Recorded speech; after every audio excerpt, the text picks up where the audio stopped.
Turning to trade tensions, negotiations between the United States and China at risk as the Trump administration prepares to hit China with a new round of tariffs on an additional $200 billion worth of imported goods. The president tweeting this morning, tariffs have put the U.S. in a very strong bargaining position with billions of dollars and jobs flowing into our country, yet cost increases have thus far been almost unnoticeable. If countries will not make fair deals with us, they will be tariffed. Joining me now is Eric Donovan, INTL FCStone Managing Director for OTC FX interest rates. Did I say that right? Good to see you, Eric. Great to be here. Thanks. Why are the markets not more concerned with the S&P 10 points away from a new all-time high, more concerned with what's going on the trade front? So, for one, I think a little perspective is warranted. When you look at the size of our economy, we have a $20 trillion economy. 200 billion, it's a big headline number, but it's not that impactful in the grand scheme of things. We have a service-based economy, and so when you look at 80% of our economy is based on services. So a $200 billion trade tariff is actually not that impactful to the overall economy, and I think that's why the markets are basically shrugging this off and have been for the entire year. Is it all corporate earnings then, Eric, that's driving the market forward? Because I was with a bunch of folks during the week, this past week, and one of my friends said, as it relates to corporate decision-making, businesses are terrified, making up a new expression. But it is a bit terrifying if you're running a company wondering what's ahead. But is it just that corporate earnings have been so robust we can just push through all of this? Yes, but I think that it is certainly weighing on the economy. It's weighing on the decision-making process, and I think the uncertainty, it's taxing the markets, but it's not enough to hold them back right now. And I think that when we look at, what the potential outcomes are, we saw the playbook with Mexico.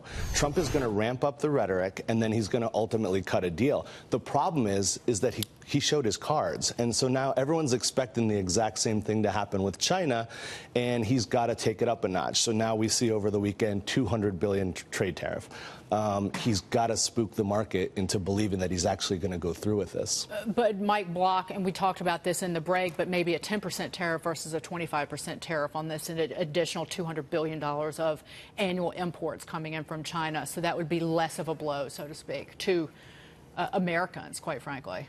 Well, it would be, and as we're discussing here with Eric, markets don't seem to care about this because, as Eric points out, we're very much a service-oriented economy. The question is, where does that go from there? The Wall Street Journal also talking about this morning, saying that if these tariffs are imposed, China is threatening to walk away from proposed trade talks that are supposed to happen in a little over a week. So is that good or bad? Is that good news or bad news? This is all a ploy to get China to the table that could backfire.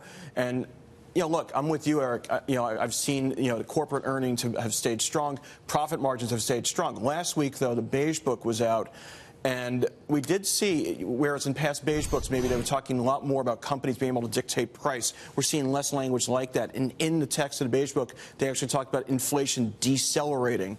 So do you think there's any concern there that perhaps this is going to be trade finally coming home to roost and we could see some issues in Q4? I would credit that more towards Fed activities. So we're talking about 2 more hikes before the end of this year. So I think that is probably having a bigger impact than the tariff discussion at this point. It's possible, but I don't think that the tariffs are a big enough impact. Well, when President Trump, he tweeted about the steel industry, and what I was pointing out, which I have from day one, even as these steel tariffs were an idea, there are roughly 150,000 people who work in the steel industry in this country, but there's 6.5 million people who work in industries and businesses that use steel. It potentially hurts those jobs. And to the point, if you have your prices going up, if you're a manufacturer in this country, you're going to pass along. I mean, either you pass along those price increases to your customers or you eat them, and that hurts your profit margins. And at what point does that become an issue? Because, again, if you've got another $200 billion in goods that are being tariffed, that becomes more and more of a problem here. It is a problem. I think you have to separate whether or not you think tariffs are good or bad in general, and I think that everyone can agree this is not helpful. This is not something that's positive. It's just a matter of Trump supporters like the idea if he's bringing these countries to the table. Yeah, no, but the thing that worries me And I'm with you on the size of our economy and how 200 billion looks small. Having said that, look at our retail industry and how they have struggled in the last 10 years. You now increase the cost of the stuff that they sell that is imported from China, for example, by 10 or even 25%. That does erode margins, or they pass it along to the customer, which is inflationary, right? Well, I also think that if you look at the impact, not just on retail, but on the agriculture sector, this is devastating to agriculture. And you talked about Trump supporters. Well, the ag sector, the Corn Belt, this is Trump country. I mean, if you look at the electoral map, Trump did very well in the Corn Belt. The thing that I've also pushed back on is the agriculture sector. Farmers are getting a bailout from the federal government because of the retaliatory tariffs by these other nations. What about the bailout for all the other industries hurt by this? That's a question. And it looks like that there's no other money going into any other industry but to the farmers at this point. Well, and in addition, I mean, the agriculture industry is unique in that they're forward hedged. And so right now we're heading into harvest in agriculture. The 2018 crop year is hedged, but as farmers start to look towards 2019, this is something that's going to have political fallout.